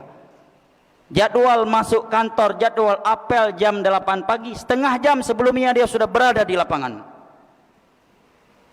Tapi begitu sekali dalam seminggu Allah panggil sholat Jumat, datangnya paling terakhir cukup dengan sebutir telur, onta udah sering. Kan orang yang datang di jam pertama seperti berkorban onta, yang setelah itu kambing, sapi, setelah itu kambing. Ini dia seumur hidup dapatnya telur melulu, bahkan telur pun nggak dapat. Datang Jumat, khotib udah mulai khutbah. Salat jamaah juga sering masbuk tanpa udzur syar'i. Tapi kalau komandan yang panggil, atasan yang panggil, atau teman seleting, siap, loyalitas tanpa batas. Begitu Allah yang memanggilnya, ele-elean, kata sebagian orang. Tahu ele-elean itu bahasa ele-elean?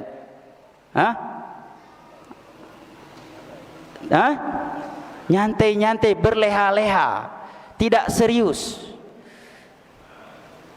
Baik ikhwanil kiram wa akhwati al-karimat rahimani Allah wa iyyakum wa baraka fikum. Ini prinsip pertama yang mesti selalu hadir dan tertancap di dalam hati kita. Prinsip berikutnya, waktu 2 menit lagi, masih ada beberapa prinsip berikutnya yang belum tersampaikan, yang insya Allah akan disampaikan oleh Ustadzuna Muhammad Taharah. 2 menit lagi. Adzan 2 menit lagi. Oh, Masya Allah, 2 menit lagi sesi tanya jawab. Baik, saya persilahkan jika ada hal yang ingin disampaikan, karena waktu yang sudah terbatas. Baik, jazakumullah khairan Ustaz. Ada pertanyaan yang kita akan bacakan dari Facebook Pemuda Hijrah Cirebon. Ustaz, kita akan bacakan pertanyaannya sebagai berikut.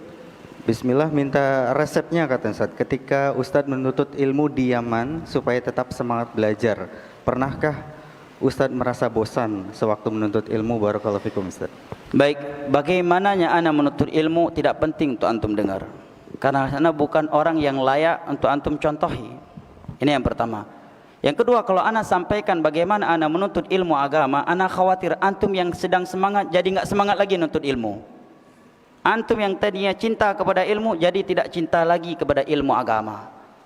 Tapi tanyalah bagaimana Imam Syafi'i dahulu menuntut ilmu, bagaimana Imam Ahmad, Imam Malik, Imam Bukhari, Imam Muslim.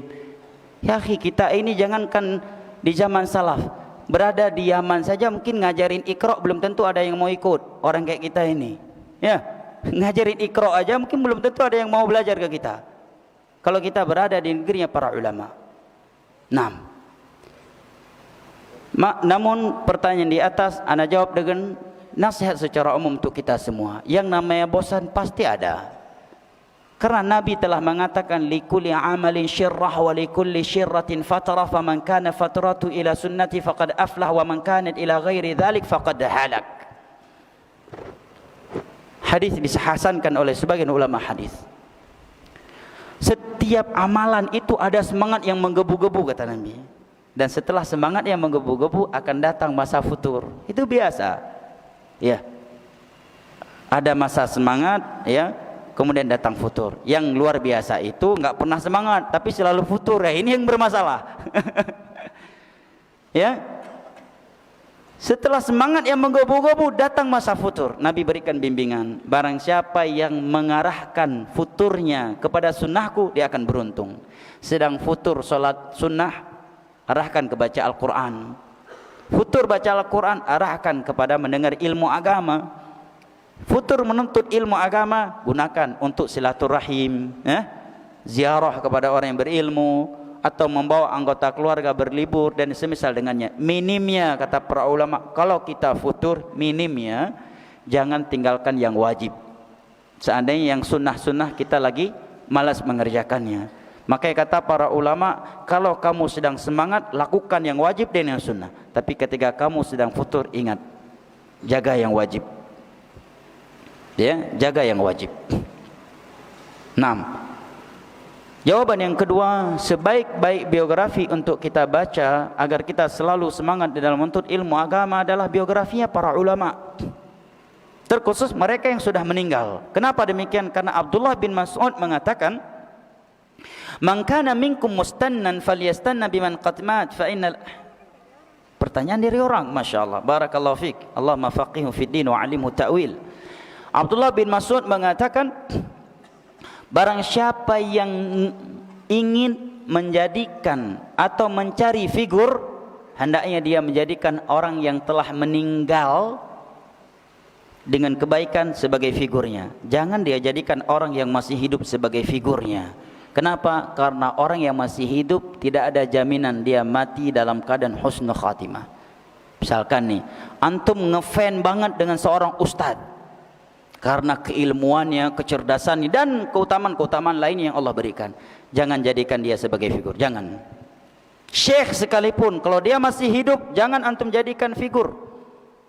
Cukup jadikan dia sebagai sarana mendapatkan ilmu. Adapun figur kita, mereka yang telah wafat di atas kebaikan dan enggak mungkin lagi kan hidup setelah itu menyimpang. Siapa yang mereka? Mereka yang telah meninggal di atas kebaikan, terutama Nabi SAW, para sahabatnya, para tabi'in, tabi'ut tabi'in dan aimatul huda wa masabihut tuja yang datang setelah mereka. Kalau syekh yang masih hidup jangan. Kenapa? Karena kalau kita ngefan menjadikannya sebagai figur, begitu dia menyimpang, kita jadi dilema. Begitu dia menyimpang, kita akan mengikuti penyimpangannya, ya, atau kita akan fanatik kepadanya. Begitu juga dengan ustadz, jangan pernah menjadikan orang yang masih hidup sebagai figur anda. Itu nasihat Abdullah bin Mas'ud ratusan tahun, lebih dari 1000 tahun yang lalu beliau sudah sampaikan itu. Siapapun, mau ustadznya hafal Sahih Bukhari, hafal Sahih Muslim, hafal kutubus sittah sekalipun, walaupun itu ustadz bisa nyetor 30 juz Al-Quran sekali duduk tanpa salah sekalipun, walaupun itu ustadz setiap hari puasa Daud, tahajudnya loh, jangan jadikan orang yang masih hidup sebagai figurmu, kata Abdullah bin Mas'ud. Kalau kamu ingin ngefan, ingin mencari figur, jadikan orang yang telah meninggal di atas kebaikan sebagai figurmu, karena mereka sudah meninggal. Kalau orang yang masih hidup, nggak ada jaminan dia akan istiqomah di atas itu. Banyak kan hari ini ngefan luar biasa kepada seorang ustaz. Saking ngefannya, senyuman ustaz pun dianggap mujizat dari Allah. Ya, saking ngefannya kepada sebagian ustaz, senyumannya ustaz seakan-akan mujizah dari Allah. Akhirnya begitu itu ustaz menyimpang, karena udah ngefan banget, dia pun ikut menyimpang. Atau minimalnya membela penyimpangannya itu. Atau kalau ustaz itu futur, dia pun ikut futur. Alah, ustaz aja futur kok, apalagi saya yang bukan ustaz. Kenapa kita nggak mengatakan Allah, ustaz aja masuk neraka kok, kenapa saya nggak masuk? Kan itu maknanya. Ustaz aja futur kok, kenapa saya nggak futur? Berarti maknanya ustaz aja mau masuk neraka kok, masa saya nggak mau masuk neraka? Yang bukan ustaz, begitu. Nah, ini nasihat Abdullah bin Mas'ud. Jangan jadikan orang yang masih hidup sebagai figur anda. Walaupun dia seorang syekh hebat, syekh yang sudah tua renta, hafal Sahih Bukhari, Sahih Muslim, membaca dalil seperti air yang keluar dari keran. Jangan. Cukup jadikan dia sebagai sarana untuk meneladani Rasulullah sallallahu alaihi wasallam, para sahabatnya, para tabi'in, tabi'ut tabi'in, dan ulama-ulama yang datang setelah mereka, dan mereka telah wafat di atas kebaikan. Apalagi ustadz kelas Indonesia, lebih tidak layak lagi kita jadikan figur. Ulama saja yang masih hidup, yang ada di sana di tanah paling suci Mekah, Madinah. Nasihat Abdullah bin Mas'ud, jangan kamu sekali-kali menjadikan orang yang masih hidup sebagai figurmu. Man kana minkum mustannan falyastanna biman qad mat fa innal ahya la tu'manu alaihimul fitnah. Barang siapa yang ingin menjadikan seseorang sebagai figurnya, jangan sekali-kali dia menjadikan orang yang masih hidup, walaupun dia ulama kibar yang mengajar di Masjid Nabawi, walaupun dia ulama kibar yang sudah membungkuk mengajar Sahih Bukhari, Sahih Muslim, jazahullahu khairan. Ulama kita menuntut ilmu kepadanya, kita menghormatinya, memuliakannya. Untuk menjadikannya figur, jangan, karena dia masih hidup. Karena dia masih hidup. Cukup jadikan orang yang telah meninggal di atas kebaikan sebagai figur kita, karena dengan itu kita nggak akan dilema. Kalau orang masih hidup begitu, pagi kita ngefan, siang dah dia udah nyimpang, kita akan ikut menyimpang seperti dia, atau kita akan banting setir, balik arah, buang badan. Udahlah, gua nggak ngaji lagi. Ustadz yang aku mengenal dakwah aja lewat beliau, sekarang udah futur kok. Dia juga dicukur jenggot, dia juga udah masuk ke diskotik lagi, udah main riba lagi, udah main judi lagi. Apalagi gua yang bukan ustadz. Bukan begitu prinsip beragama. Ya, tetapi kalau ucapan Abdullah bin Mas'ud di atas kita amalkan, kita nggak peduli. Walaupun seluruh ustadz di Indonesia, naudzubillah, semoga tidak, sudah meninggalkan kebenaran, kita nggak akan goyang. Kenapa? Karena bukan mereka figur kita. Figur kita adalah orang yang telah meninggal di atas kebaikan. Yang pertama adalah Rasulullah sallallahu alaihi wasallam, para sahabatnya, para tabi'in, tabi'ut tabi'in, 4 imam mazhab, dan a'immatul huda wa masabihud duja yang datang setelah mereka. Naam, ikhwanil kiram wa akhwati al karimat, sudah dan 3 menit lagi.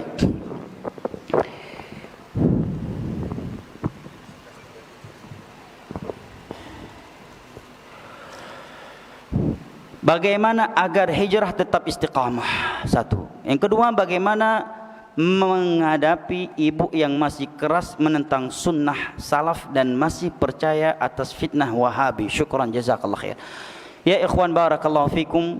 Istiqamah, sumber istiqamah yang paling pertama dan utama adalah doa. Jangankan kita, Nabi kita sallallahu alaihi wasallam, Rasulullah, tidak ada yang masuk syurga sebelum beliau memasukinya, ya kan? Apa doa yang paling sering beliau bacakan? Allahumma muqallibal qulub, tsabit qalbi ala dinik. Ini doa yang paling sering beliau baca, dan beliau seorang nabi, seorang rasul. Bayangkan. Ini yang pertama. Yang kedua, tauhid. Tidak ada yang lebih mengokohkan seseorang di atas jalan Allah di dunia ini dan di as-sirat pada hari kiamat selain daripada tauhid, akidah yang lurus. Allah berfirman, yuthabbitullahu alladhina amanu bil qawli tsabiti fil hayati dunya wa fil akhirah. Allah akan mengokohkan dengan al-qaul, ucapan yang kokoh, yaitu la ilaha illallah, kalimat tauhid. landasan akidah di dunia dan di akhirat. Tauhid. Salah kalau hijrah, begitu hijrah belajar akhlak, belajar fikir, belajar akidah dulu. Belajar apa itu iman kepada Allah, apa yang dimaksud dengan iman kepada para malaikat, apa yang dimaksud dengan iman kepada para rasul, iman kepada kitab-kitab Allah, iman kepada hari akhir, dan apa itu iman kepada takdir. Ini yang pertama kali harus kita benarkan, karena akidah yang akan mengokohkan seorang di atas agama Allah. Tanpa akidah, hijrah dari lubang, dari kolam buaya, tapi masuk ke dalam mulut singa, ya sama aja. Hijrah dari kolam buaya ke dalam mulut singa. Hijrah dari maksiat, memang berhijrah dia, bukan lagi penzina, bukan lagi penjudi, bukan lagi pemabuk, tapi setelah taubat dari maksiat justru menjadi pelaku syirik dan bid'ah. Masih mending sebelumnya, karena dosa maksiat itu di bawah syirik dan bid'ah. Itu namanya hijrah dari kolam buaya masuk ke dalam mulut singa. Ada nih? Baik, sekarang sebelum kita tutup ada hadiah, ya. Baik, hadiah yang pertama, siapa pemuda yang datang ke sini dari tempat yang paling jauh untuk nuntut ilmu agama, dapat hadiah. Merasa diri yang paling jauh ke sini. Pemuda yang paling, antum masih muda. Masya Allah, bagus juga nih, udah tua menganggap muda. Masya Allah. Berapa umurnya tuh? Muda itu 17 sampai 40 tahun. Ini yang paling muda, dari tempat yang paling jauh. Siapa? Dari mana? Mana? Amblang, arah. Berapa jauh? 20 kilo. Ada yang lebih jauh? Masya Allah, ini jauh nih. Masya Allah. Dari luar Jawa ada, dari luar Jawa. Indramayu. Fadhal. Indramayu. Silakan. Masya Allah. Siapa yang datang ke majelis ini dan dia membawa statusnya sebagai raja yang ditemani oleh 2 ratunya. Masya Allah, Masya Allah. Paham maksud anak? Datang sebagai raja yang ditemani oleh 2 ratunya, membawa, dan sebagai seorang yang poligami. Siapa? Dengan 2 istrinya. Dua-duanya dibawa majelis ilmu agama. Masya Allah. Istri antum bukan istri orang maksudnya. Siapa? Hadiah. Enggak ada. Enggak berani ngaku. Enggak ada yang berani. Ya udah. Siapa yang datang dengan kedua orang tuanya atau salah satu dari orang tuanya? Ahsan, Masya Allah. Barakallahu fi. Semoga Allah mudahkan antum pergi dengan kedua orang tua antum ke Ka'bah. Amin. Itu menjalankan ibadah haji dan umrah. Baik, berikutnya, siapa pemuda yang sudah berulang kali melamar tapi ditolak terus? Sebagai hiburan, kasih hadiah, berhak. Orang yang paling sedih di dunia adalah seorang jomblo yang sering kali ditolak lamarannya. Dapat hadiah. Siapa? Udah berulang kali ngelamar tapi ditolak lamarannya, dapat hadiah. Gak perlu malu. Ada? Silakan. Kasihkan untuk beliau. Yang mana orangnya? Antum udah berapa kali ditolak? 3 kali. Ya Allah, Allahu Akbar. Inna lillahi wa inna ilaihi rajiun. Baik, hadiah berikutnya. Siapa yang udah ngebet banget poligami tapi belum poligami juga? Siapa? Antum. Ya udah. Barakallahu fikum. Baik, karena adzan zuhur sudah, waktu zuhur sudah masuk, maka saya kembalikan kepada saudara kita moderator. Jazakumullahu khairan wa sallallahu ala nabiyina Muhammad wa ala alihi wa sahbihi wasallam wa akhiru da'wana alhamdulillahi rabbil alamin. Jazakumullahu khairan, barakallahu fikum Ustaz, atas penyampaian materi yang sangat bermanfaat sekali, dan semoga menggugah kita semua untuk bisa dapat menemukan jalan kebahagiaan tersebut, jalan yang membawa kebahagiaan baik di dunia maupun di akhirat. Amin ya rabbal alamin. Baik, teman-teman semuanya, mari kita tutup tablik akbar kita dengan doa kafaratul majlis. Subhanakallahumma wa bihamdika asyhadu an la ilaha illa anta astaghfiruka wa atubu ilaik. Wassalamualaikum warahmatullahi wabarakatuh.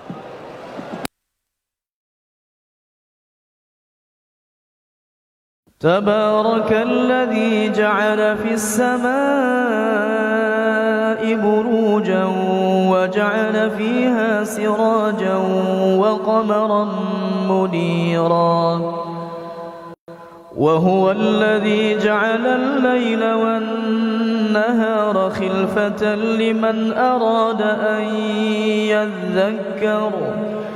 لمن أراد أن يذكر أو أراد شكورا وعباد الرحمن الذين يمشون على الأرض هونا وإذا خاطبهم الجاهلون قالوا سلاما والذين يبيتون لربهم سجدا وقياما والذين يقولون ربنا اصرف عنا عذاب جهنم إن عذابها كان غراما إنها ساءت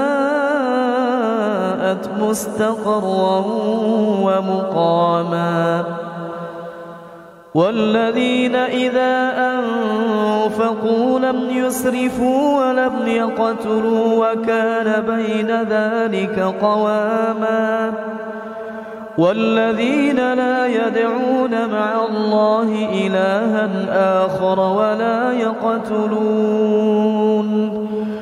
ولا يقتلون النفس التي حرم الله إلا بالحق ولا يزنون ومن يفعل ذلك يلقى أثاما يضاعف له العذاب يوم القيامة ويخلد فيه مهانا إلا من تاب وآمن وعمل عملا صالحا